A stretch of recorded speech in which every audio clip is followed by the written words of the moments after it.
ভারতের ইতিহাসের কথা ভাবলেই আমাদের মনে কোন ছবিগুলো ভেসে ওঠে? তাজমহল, কুতুব মিনার, কিংবা হয়তো নালন্দা বিশ্ববিদ্যালয়, তাই না? আমরা সবাই নালন্দার কথা জানি, সেই বিশ্ববিখ্যাত শিক্ষাকেন্দ্র যা একসময় গোটা এশিয়ায় জ্ঞানের আলো ছড়িয়েছিল।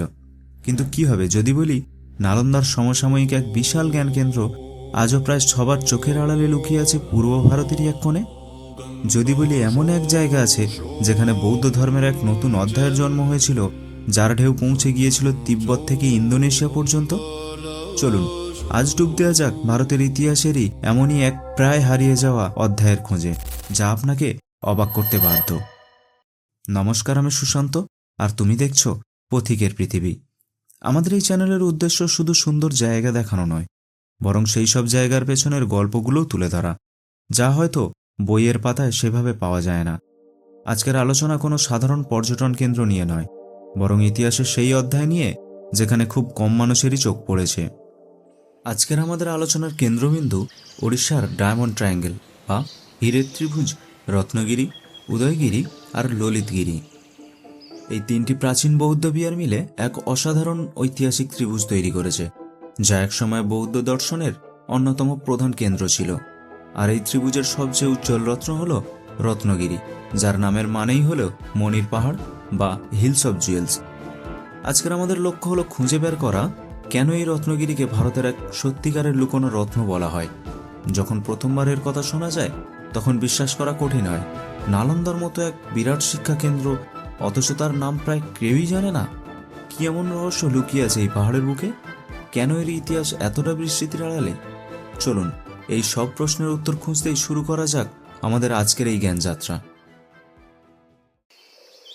ওড়িশার রাজধানী ভুবনেশ্বর থেকে প্রায় 70 কিলোমিটার দূরে জাজপুর জেলায় এই ঐতিহাসিক স্থানগুলি অবস্থিত। আধুনিক দুনিয়ার ব্যস্ততা থেকে দূরে এই অঞ্চলে প্রবেশ করলে মনে হয় যেন সময়টাকে পেছনে ফেলে এক অন্য জগতে এসে পড়েছি, যেখানে ইতিহাস আর প্রকৃতি একে অপরের সাথে মিলেমিশে একাকার। ম্যাপে দেখলে বোঝা যায় রত্নগিরি, উদয়গিরি আর ললিতগিরি এই তিনটি স্থান একে অপরের খুব কাছে অবস্থিত, আর এদের একসাথেই বলা হয় ডায়মন্ড ট্রায়াঙ্গেল। এর কারণ শুধু এদের ভৌগোলিক অবস্থান নয়, বরং এর পেছনে একটা গভীর আধ্যাত্মিক তাৎপর্যও আছে। এই অঞ্চলটি ছিল বজ্রযান বৌদ্ধ ধর্মের বিকাশের অন্যতম গুরুত্বপূর্ণ একটি কেন্দ্র। বজ্রযানের আরেক নাম ডায়মন্ড ভেহিকেল, আর ধারণা করা হয় সেই থেকেই এই নামের উৎপত্তি। ইতিহাস বলছে এই কেন্দ্রগুলির উত্থান শুরু হয়েছিল প্রায় 5ম শতাব্দীতে, গুপ্ত যুগে, অর্থাৎ নালন্দার সমসাময়িক সময়েই। কিন্তু এর স্বর্ণযুগ আসে 8ম থেকে 10ম শতাব্দীতে ভৌমকর রাজবংশের ছত্রছায়ায়। এই রাজারা ছিলেন বৌদ্ধ ধর্মের বড় পৃষ্ঠপোষক, আর তাদের সময় এই রত্নগিরি শুধুমাত্র একটি মঠ থাকেনি, এটি পরিণত হয়েছিল এক বিশাল মহাবিহারে। বিখ্যাত চীনা পরিব্রাজক হিউয়েনসাং, যিনি 7ম শতাব্দীতে ভারতে এসেছিলেন, তিনি তার লেখায় এই অঞ্চলে পুষ্পগিরি মহাবিহার নামে এক বিশাল শিক্ষাকেন্দ্রের কথা উল্লেখ করেছেন। অনেক ঐতিহাসিক মনে করেন এই ডায়মন্ড ট্রায়াঙ্গেলই ছিল সেই কিংবদন্তি পুষ্পগিরি, যদিও এর আসল অবস্থান নিয়ে এখনও বিতর্ক রয়েছে। একবার ভাবুন তো, আজ থেকে প্রায় 1300-1400 বছর আগে এই শান্ত নির্জন গ্রামগুলো কেমন ছিল। শত শত ছাত্র, শিক্ষক আর পণ্ডিতদের আনাগোনায় মুখর থাকত এই পথ। তিব্বত, চীন, জাভা, সুমাত্রা থেকে জ্ঞান পিপাসুরা আসতেন এখানকার মহাবিহারগুলিতে। আর আজ এখানে শুধুই নীরবতা, সেই গৌরবময় অতীত যেন এই মাটির নিচে নিঃশব্দে শ্বাস নিচ্ছে কোনো অনুসন্ধিৎসু মনের অপেক্ষায়। এই সেই রত্নগিরি, রত্নের পাহাড়। চারিদিকে যতদূর চোখ যায় শুধু সবুজ আর সবুজ। এখানকার বাতাসে একটা অদ্ভুত শান্তি আছে। 1000 বছরের ইতিহাস যেন এই নিস্তব্ধতার মধ্যে দিয়েই কথা বলছে। প্রথমবার এই দৃশ্য দেখলে যে কেউই থমকে যাবেন। 18 একর জায়গা জুড়ে ছড়িয়ে ছিটিয়ে থাকা ধ্বংসাবশেষ, এটা কোনো ছোটোখাটো মঠ নয়, এটা একটা আস্ত শিক্ষানগরী। একদিকে যেমন রয়েছে বিশাল আকারের প্রধান স্তূপ, অন্যদিকে রয়েছে ভিক্ষুকদের থাকার মঠের ধ্বংসাবশেষ। আর যতদূর চোখ যায় ছোট ছোট অগণিত স্তূপ যেন ইতিহাসের সাক্ষী হয়ে দাঁড়িয়ে আছে। এই অনুভূতি ভাষায় প্রকাশ করা কঠিন। একদিকে যেমন এই স্থাপত্যের বিশালতা দেখে অবাক হতে হয়, তেমনি মনটা একটু ভারাক্রান্ত হয়ে ওঠে এটা ভেবে যে এত বড় একটা সভ্যতা, এত জ্ঞানের কেন্দ্র কিভাবে সময়ের সাথে সাথে বিস্মৃতির আড়ালে হারিয়ে গেল। এই ধ্বংসাবশেষের মধ্যে দাঁড়ালে মনে হবে যেন দুটো ভিন্ন সময় বাস করছেন। এক, এই শান্ত বর্তমান, আর দুই, কল্পনার চোখে দেখা সেই অতীত যখন জায়গাটা ছিল শত শত ভিক্ষুর মন্ত্রোচ্চারণে মুখরিত। চলুন এবারের স্থাপত্য আর ভাস্কর্যের গভীরে প্রবেশ করা যাক। রত্নগিরির আসল ঐশ্বর্য তো এর মধ্যেই লুকিয়ে আছে। রত্নগিরির প্রধান মঠ মনেস্ট্রি 1-এর প্রবেশদ্বারটাই দেখুন, কি অসাধারণ কারুকার্য। প্রায় 1000 বছর পরেও এর শিল্পকর্ম কতটা জীবন্ত।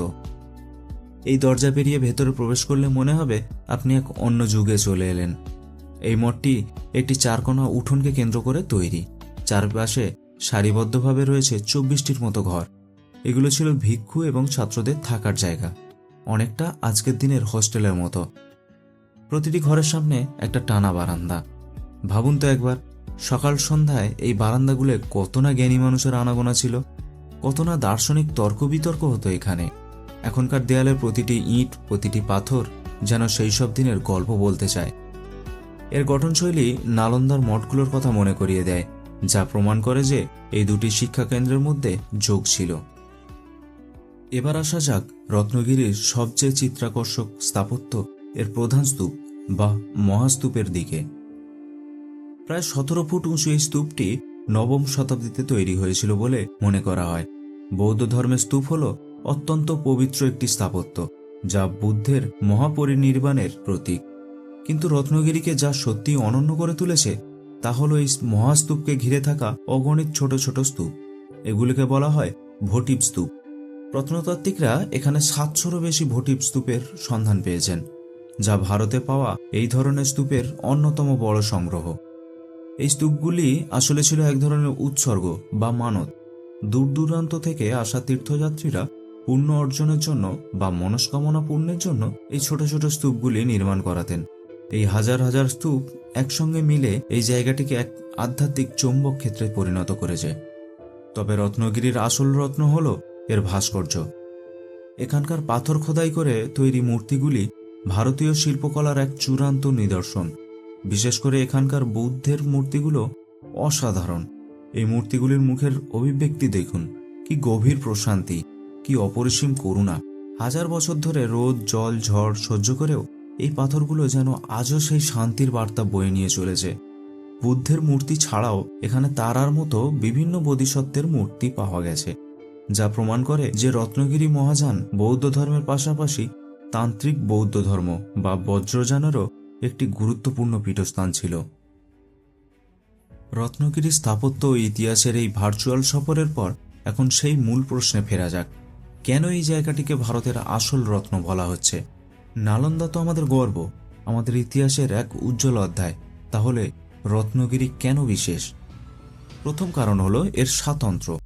নালন্দা যেখানে মহাযান বৌদ্ধ ধর্মের একটি প্রধান কেন্দ্র ছিল, রত্নগিরি সেখানে বৌদ্ধ ধর্মের এক নতুন ধারা, বজ্রযান বা তান্ত্রিক বৌদ্ধ ধর্মের বিকাশের এক গুরুত্বপূর্ণ ভূমিকা পালন করেছিল। এটি ছিল সেই দর্শনের এক প্রধান পীঠস্থান, যেখান থেকে এই জ্ঞান দক্ষিণ পূর্ব এশিয়ার বিভিন্ন দেশে ছড়িয়ে পড়েছিল। ঐতিহাসিক গুরুত্বের দিক থেকে তাই রত্নগিরি কোনো অংশেই কম নয়। দ্বিতীয়ত, এখানকার শিল্পকলা। রত্নগিরিতে পাওয়া ভাস্কর্য, বিশেষ করে বুদ্ধের মস্তক এবং বোধিসত্ত্বদের মূর্তিগুলি শিল্পকলার জগতে এক অমূল্য সম্পদ। এই মূর্তিগুলির শৈল্পিক উৎকর্ষ আপনাকে মুগ্ধ করতে বাধ্য করবে। এবং তৃতীয় ও সবচেয়ে গুরুত্বপূর্ণ কারণটি হল এর পরিবেশ। নালন্দা আজ একটি বিশ্ববিখ্যাত পর্যটন কেন্দ্র। মানুষের ভিড়ে তার প্রাচীন নিস্তব্ধতা হয়তো কিছুটা ব্যাহত, কিন্তু রত্নগিরি আজও প্রায় অস্পর্শিত। এখানকার শান্ত নিরিবিলি পরিবেশে ইতিহাসের সঙ্গে একাত্ম হওয়া যায়।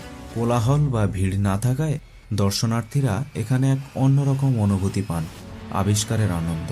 মনে হয় যেন কোনো প্রত্নতাত্ত্বিক সময়ের ধুলো সরিয়ে এক হারানো সভ্যতাকে খুঁজে বের করছেন। নালন্দা যদিও হয় ইতিহাসের পাঠ্য বই, তবে রত্নগিরি হলো সেই বইয়ের হারিয়ে যাওয়া একটি অধ্যায়, যা নিজেকে খুঁজে পড়তে হয়। আর এখানেই এর সার্থকতা। এটাই একে ভারতের আসল রত্ন করে তুলেছে। আপনারা কি কখনো এমন কোনো গুপ্তধনের সন্ধান পেয়েছেন যা আপনাকে প্রত্যাশার চেয়েও বেশি দিয়েছে? কমেন্ট করে অবশ্যই জানাবেন। যদি এই পর্বটি দেখার পর তোমাদেরও এখানে যাওয়ার ইচ্ছে করে, তাহলে কিছু জরুরি তথ্য তোমাদের জন্য। রত্নগিরির সবচেয়ে কাছের বড় শহর হলো ভুবনেশ্বর, প্রায় 70 কিলোমিটার দূরে।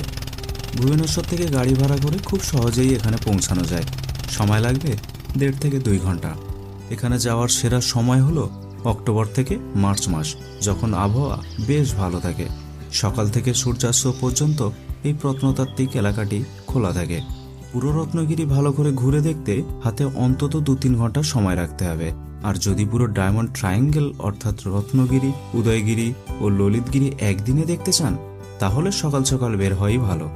সাথে অবশ্যই জল, টুপি আর সানগ্লাস রাখা উচিত। আর হ্যাঁ, আরামে হাঁটার জন্য ভালো জুতো পরাটাও কিন্তু খুব জরুরি। আমাদের আজকের আলোচনা এখানেই শেষ।